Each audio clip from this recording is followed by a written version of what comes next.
So, hi everyone, and a very good evening to all of you. Welcome back once again to the session of Indian Polity. In today's session, guys, we are going to discuss about all the provisions with respect to the office of Prime Minister and office of Chief Ministers of State. दोनों chapters हम एक साथ complete करेंगे because there are various overlapping provisions. दोनों बहुत ही same provisions है, almost same provisions है दोनों ही उसमें, बट बस आर्टिकल्स जो है वो अलग हो जाते हैं. So if you can understand Prime Minister, then definitely it will be very easy for you to understand each and every provision about the Chief Ministers. Okay, तो दोनों ऑलमोस्ट सेम है, ज्यादा मुश्किल नहीं होगा. एंड प्राइम मिनिस्टर में भी कोई ज्यादा रॉकेट साइंस नहीं है. दो चार बेसिक चीजें हैं, तीन इंपॉर्टेंट आर्टिकल्स हैं, आर्टिकल 74, 75, 78. ठीक है, सिमिलरली ऐसे ही तीन आर्टिकल वहां पे भी है चीफ मिनिस्टर के केस में, वो पढ़ लेंगे. That's it. ठीक है, तो ज्यादा डिफिकल्ट नहीं है. एंड अभी आने आने वाली तीन चार क्लासेस ऐसी ही इजी रहेंगी, बट थोड़ी सी टेक्निकलिटी आएगी when we will discuss about the parliament. जब हम पार्लियामेंट पढ़ेंगे तो वहां पे थोड़ा सा टेक्निकलिटी होगा, वहां पे चीजें समझने वाली होगी. अभी के लिए ज्यादा चीजें समझने वाली नहीं है. तो चलो बात करते हैं prime minister and chief minister की. See, so we all know at centre prime minister is the real executive authority. तो ये मैंने आपको प्रेसिडेंट वाले चैप्टर में भी बताया था that president is the nominal executive authority, but the real executive authority at the center is prime minister who heads the council of minister. ठीक है, सिमिलरली एट स्टेट, अगर हम स्टेट की बात करते हैं, किसी भी स्टेट की हम बात करते हैं, so chief minister is the real executive authority there. He is the head, he और she is the head of the government of that state. ठीक है, जो स्टेट की गवर्नमेंट है वो उसका हेड होता है चीफ मिनिस्टर. सिमिलरली जो प्राइम मिनिस्टर है वो सेंट्रल गवर्नमेंट के हेड होते हैं. तो basically prime minister is the real executive authority at center, while chief minister is the real executive authority at states. ठीक है, मतलब जो एग्जीक्यूटिव अथॉरिटी है, एग्जीक्यूटिव है, उसमें सबसे पावरफुल कौन होता है? At centre it is prime minister, at state it is chief minister. ठीक है, and of course prime minister is the part of central executive and chief minister is the part of state executive. And मैंने पहले भी बताया था central executive में कौन कौन आते हैं? President, prime minister, council of minister and attorney general of India. while in state executive कौन कौन होते हैं? Governor, chief minister, again council of minister in that state and advocate general of state. ये सब चीजें भूला मत करो, छोटी छोटी चीजें हैं, इनमें से एग्जाम में क्वेश्चन आ जाता है, फिर कंफ्यूजन होती है. ठीक है, तो प्लीज बार बार चीजों को रिवाइज करते रहो. Alright, now let's talk about the eligibility to become a prime minister and what is the eligibility to become a chief minister. तो ऐसे ऐसे कर लेंगे कंपेयर करके, बहुत जल्दी जल्दी चीजें, दोनों चैप्टर्स खत्म हो जाएंगे. Now, to become a prime minister, of course, a person should be a citizen of India, and again, in case of chief minister, the person should be a citizen of India. So it is very basic thing. How can a foreigner become a prime minister of a country? ठीक है? Then the prime minister, the person should be a member of either लोक सभा और राज्य सभा. जो वो person है वो लोकसभा और राज्यसभा का मेंबर होना चाहिए, बट ये जरूरी नहीं है, इसकी बात हम आगे करेंगे, don't worry.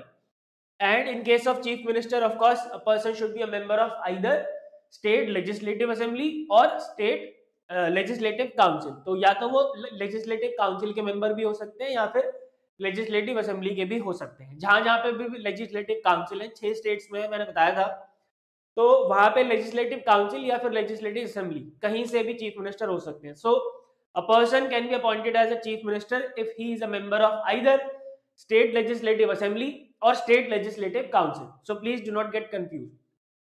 Now, what is the minimum age? So if the person, in case of prime minister, if the person belongs to Lok Sabha, if the person is a member of Lok Sabha, then of course what should be the minimum age? What is the minimum age to enter Lok Sabha? That's 25 years. While if the person is a member of Rajya Sabha and he wants to be a prime minister, then he should have the qualifications to become a member of Rajya Sabha. And for Rajya Sabha, minimum age qualification is what? 30 years. Okay, so please यहाँ पे याद रखना, prime minister के लिए कोई minimum age fix नहीं है. Prime minister अगर लोकसभा का मेंबर है तो ऑफ कोर्स उसकी जो एज है वो 25 साल से ज्यादा होगी. अगर वो राज्यसभा के मेंबर है तो उनकी एज 30 साल से ज्यादा होगी, because the minimum age to enter Lok Sabha is 25 years, while the minimum age to enter Rajya Sabha is 30 years. Okay, but in case of chief minister, minimum 25 years is required because it is the minimum age to enter a state legislative assembly. ठीक है, Now he should not hold any office of profit. Same in both the cases. Prime Minister, Chief Minister दोनों में same बातें हैं. Of course, any constitutional post पे कोई भी बंदा बैठा है अगर, तो उसके पास कोई office of profit नहीं होना चाहिए. ठीक है. So these are the eligibility to become Prime Minister and Chief Minister. I hope this is clear. ये सारे पॉइंट को अपने दिमाग में रखना. He should be a member of either Lok Sabha और राज्यसभा. इसकी बात हम अभी आगे भी करेंगे. ठीक है, क्योंकि ये जरूरी नहीं है कि वो मेंबर हो लोकसभा का या राज्यसभा का, बाद में भी बन सकते हैं. ठीक है, तो चलो आगे चलते, आगे बात करेंगे. Now let's talk about the appointment of Prime Minister. How is Prime Minister appointed? So Article 75 guys says that the Prime Minister shall be appointed by the President. But does that mean that it is the sole discretion of President of appointment of Prime Minister? Of course not. We all know कि Article 75 में ये लिखा हुआ है that the Prime Minister shall be appointed by the President.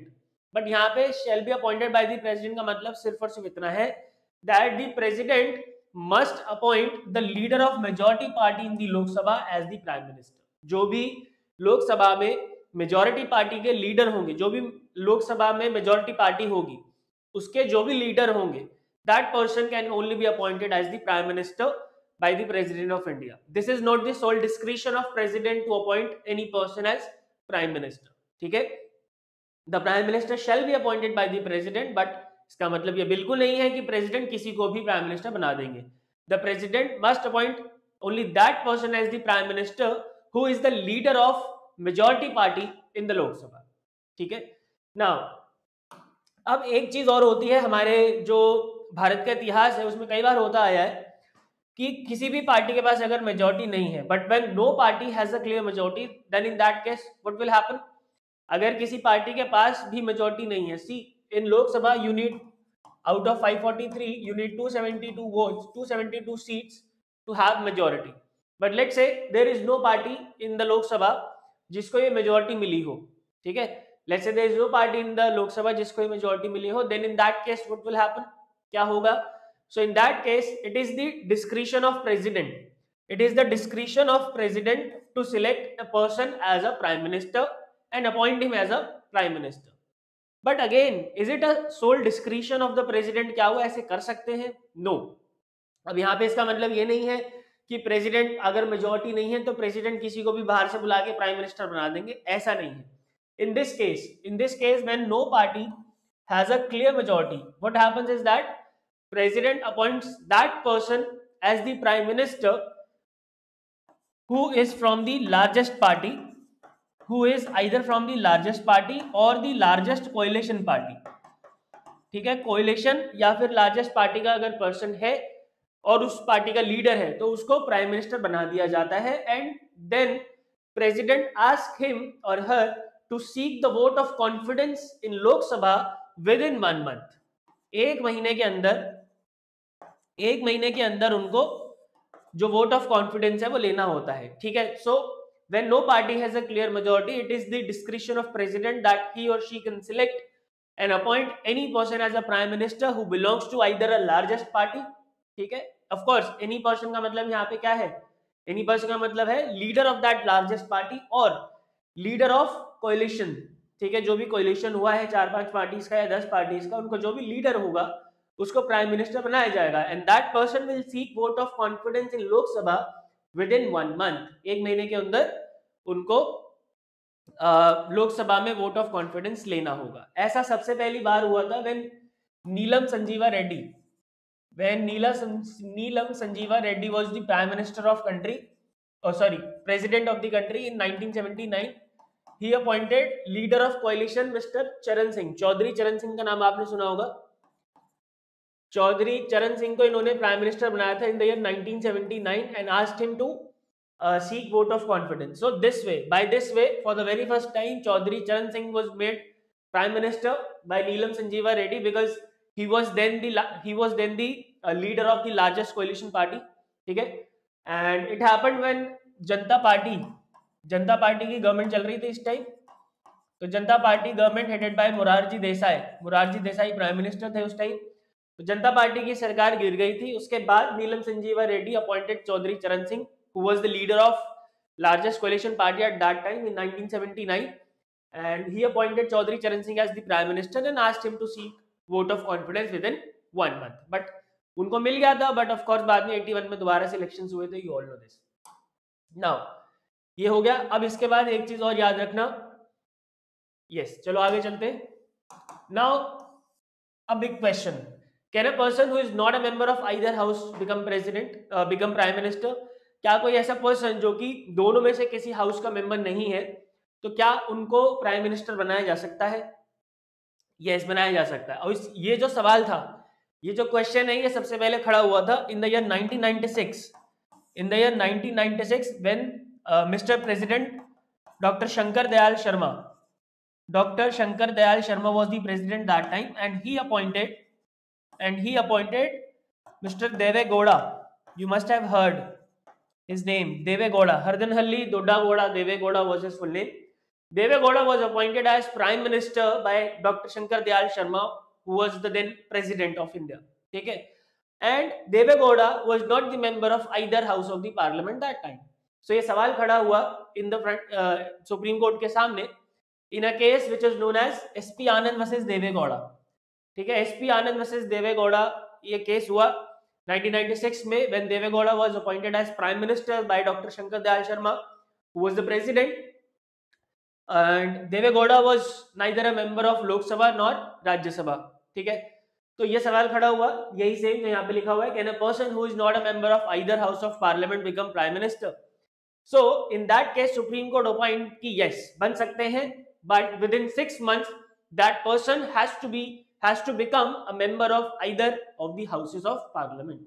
ठीक है, तो supreme court ने क्या बोला? if a person is not a member of either house of the parliament, then he has to be elected to either house within 6 months of his appointment. ठीक है, कि मान लेते हैं कि अगर आज के डेट में अपॉइंट हो जाते हैं, तो आज के 6 महीने के अंदर अंदर that person has to be elected to any house of the parliament. ठीक है, तो अभी हमने पढ़ा था कि he should be a member of either house of the parliament. He should be a member of the either of the parliament हमने पढ़ा था. तो ये बात बिल्कुल सही है, because if any person is appointed who is not a member of either houses, ठीक है, then in that case also that person has only 6 months to become member of any of the houses. उनको 6 महीने के अंदर member बनना ही पड़ेगा. ठीक है, तो ये बात बिल्कुल सही है. Now let's move ahead. And ये वाला केस याद रखना, SP आनंद वर्सेस देवे गौड़ा. नाउ यहाँ पे आपने पढ़ लिया अपॉइंटमेंट ऑफ प्राइम मिनिस्टर कैसे होती है. सिमिलर थिंग बिल्कुल ऐसा ही किस केस में होता है, चीफ मिनिस्टर केस में भी होता है. ठीक है, और इसमें एक बात याद रखना, आर्टिकल 75 में जो बात लिखी है, the prime minister shall be appointed by the president, पूरा का पूरा खेल मेजोरिटी का है. ठीक है, अगर किसी के पास मेजोरिटी है तो वही प्राइम मिनिस्टर बन सकता है, इसमें प्रेसिडेंट की सोल डिस्क्रिप्शन नहीं है. So please do not get confuse here. Now अब आ जाओ चीफ मिनिस्टर के पास. तो चीफ मिनिस्टर केस में भी सेम चीजें हैं. Article number 164 says that the chief minister shall be appointed by the governor. But is that so? क्या ऐसा होता है? No. Again, same. That person will become chief minister who is the leader of the majority party in the state legislative assembly. State legislative assembly में जो भी majority party है और जो उनके leader हैं, ठीक है, वही chief minister बन सकते हैं. ठीक है, जैसे कि prime minister में हमने पढ़ा. Alright, so the chief minister shall be appointed by the governor, and please do not get confused between the articles. In case of prime minister, this article was article number 75. While in case of chief minister, it is article number 164. And do remember these articles. But don't worry, याद हो जाएंगे.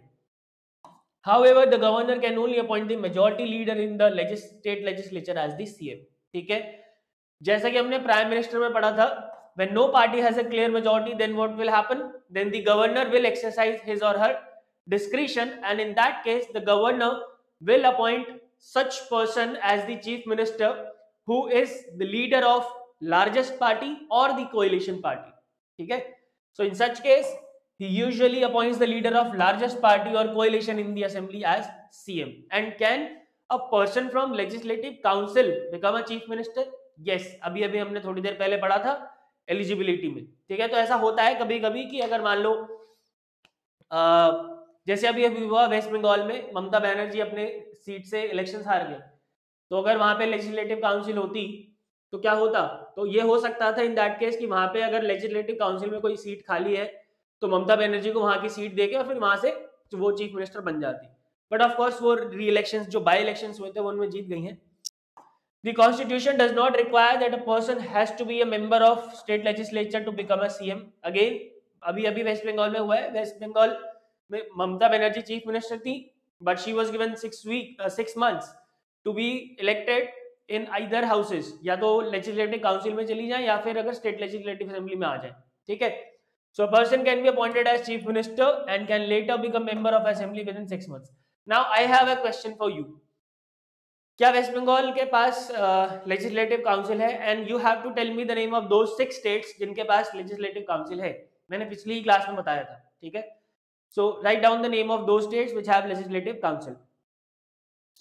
ठीक है. तो कोई भी person chief minister बन सकता है who is not a member of legislative assembly और लेजिस्लेटिव काउंसिल. बन सकता है as in the case of prime minister, but that person will have 6 months to become a member of either houses अगर legislative council वहां पे exist करती है तो. ठीक है. तो सेम मुताबिक कोई डिफरेंस नहीं है. Now oath and terms of office की अगर हम बात करें, so is there a fixed tenure of office of prime minister और ऑफिस ऑफ चीफ मिनिस्टर? क्या कोई फिक्स टेन्योर है? नहीं है.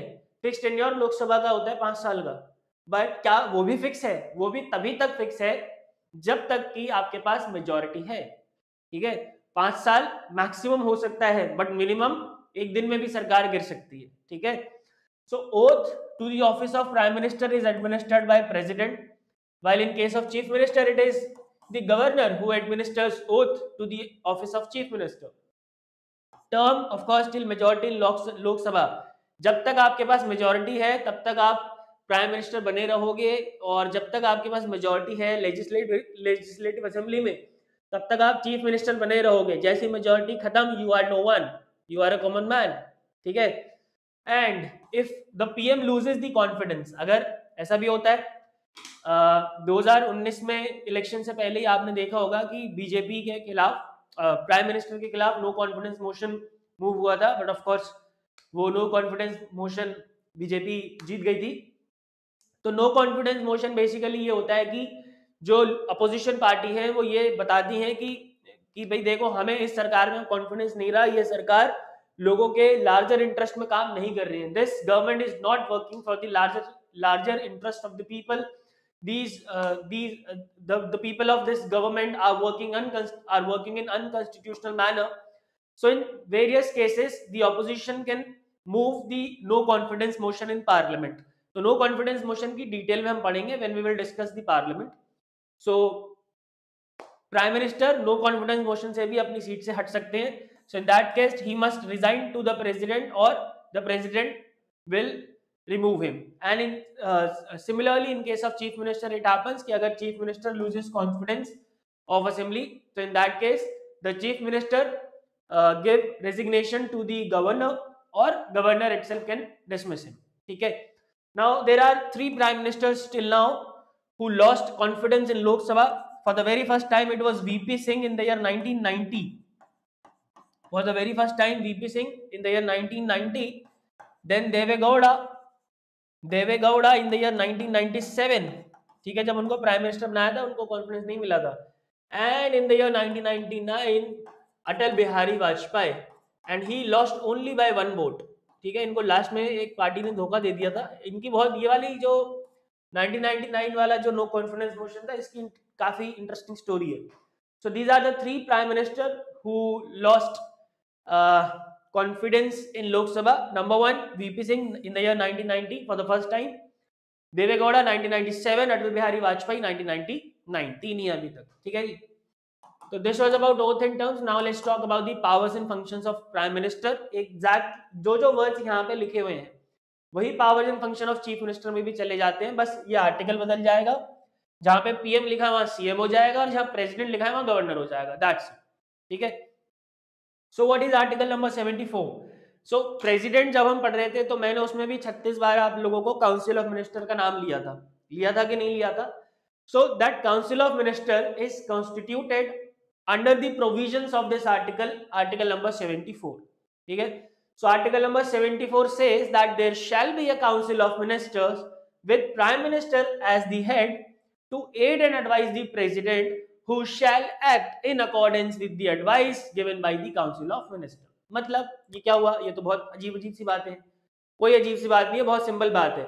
आर्टिकल 74 ये कहता है कि एक काउंसिल ऑफ मिनिस्टर होगी, there shall be a council of minister and that council of minister is headed by the prime minister, ठीक है, and president acts in accordance with the advice given by the council of minister, ठीक है। this is article number 74. article number 75 we have already discussed that the president, the prime minister shall be appointed by the president, ठीक है। now article number 78, article number 78 says that the prime minister is the communication channel between the president and the council of ministers. all the decisions taken in the council of minister, उन सबकी information prime minister की duty है कि वो किनको सुनाए, president तक पहुंचाए। So it is the duty of prime minister to communicate to the president all decisions of the council of ministers, also to furnish such information relating to the administration of the affairs of the union and proposal for legislation. Also, if the president so requires, अगर president को जरूरत है तो, this is not mandatory, if the president so requires, to submit for the consideration of the council of minister on any matter on which a decision has been taken by a minister but which has not been considered by the council, ठीक है। तो ये इतना ज्यादा important नहीं है, अगर याद नहीं भी होता तो there is no need, ठीक है, स्ट्रेस लेने की जरूरत नहीं है इस थर्ड पॉइंट को लेके।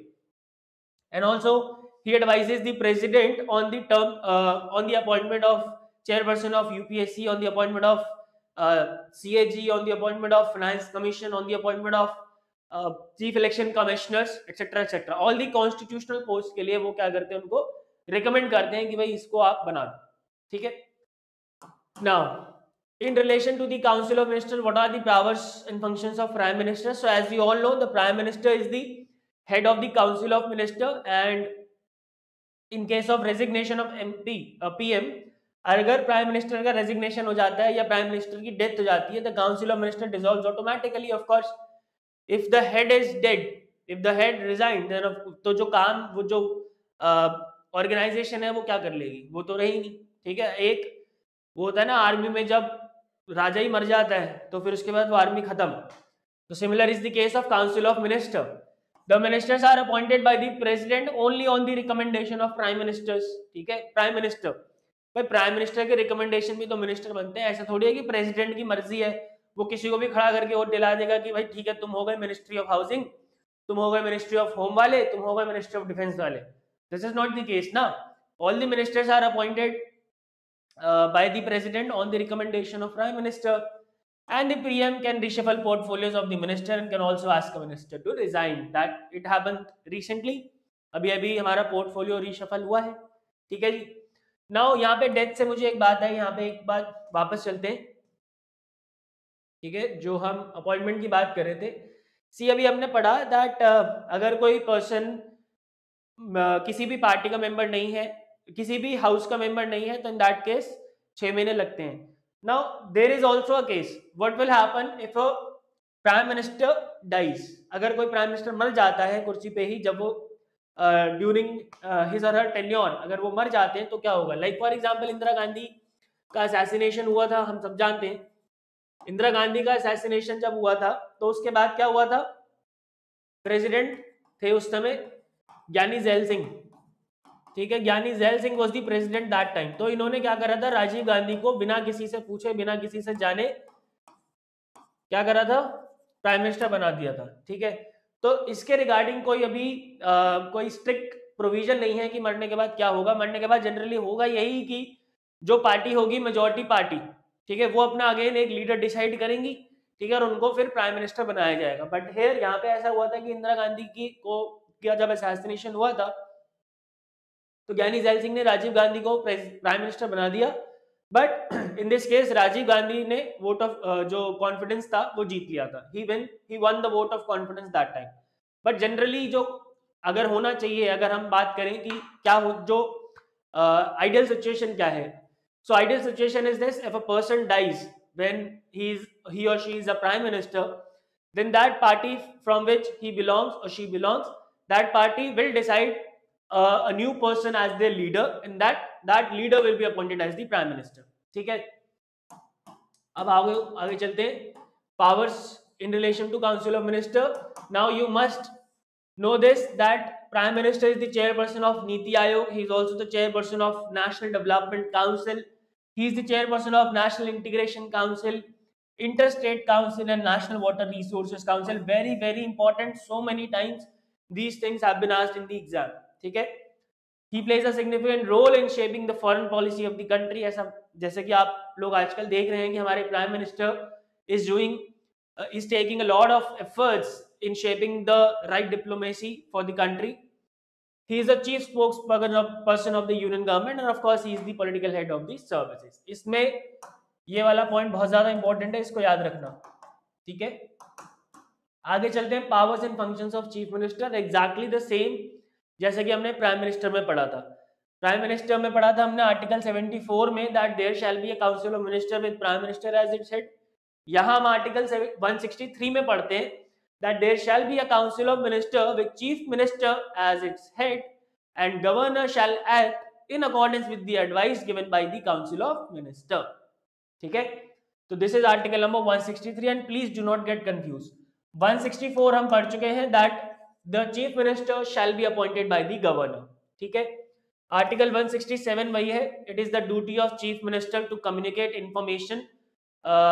information of the decisions taken by the council of minister, and he advises the president with regard, not president, yes, देखो प्रेसिडेंट भी हो सकता है, गवर्नर भी हो सकता है, because there are certain post for which oath is administered by governor and there are certain posts for which oath is administered by president. Like for example जो स्टेट पब्लिक सर्विस कमीशन के chairperson होते हैं, that is appointed by the president only. So he advises the president or governor with regard to appointment of various officials like advocate general, members of SPSC, etc. Moving ahead, in relation to council of minister बिल्कुल same है. The chief minister is the head of council of minister, and in case of resignation of chief minister or death of chief minister, automatically council of minister dissolves. ठीक है, the ministers are appointed by the governor only on the recommendation of chief minister. बिल्कुल same है, अभी अभी हमने पढ़ा. And of course the CM can reshuffle portfolios. उनकी मर्जी होती है, वो जिसको जो मिनिस्ट्री देना चाहते हैं वो देते हैं. ठीक है, now there are certain miscellaneous power in case of chief minister also. ठीक है, number 1, he is the chairperson of state planning board. Very important. Like prime minister is the chairperson of Niti Aayog, chief minister is the chairperson of state planning board. Then he acts as a vice chairperson of concerned zonal council by rotation. ठीक है, zonal council में rotation wise chief ministers को chairperson बनाया जाता है. इसकी हम बात करेंगे when we will discuss the centre state relationship. He is a member of interstate council and governing council of Niti Aayog. Niti Aayog की एक गवर्निंग काउंसिल है, and in that governing council all the chief ministers are the members. ठीक है, and he is the chief spokesperson of the state government. जो chief minister हैं वो state government के chief spokes person होते हैं. ठीक है, so I hope guys prime minister and chief minister is clear and both have similar provisions. I hope that's very easy to understand, and in the next class we will discuss next topic. And aaj hai Wednesday, so I'll see you in the next class on Saturday. Thank you so much for watching. Goodbye, take care, and God bless.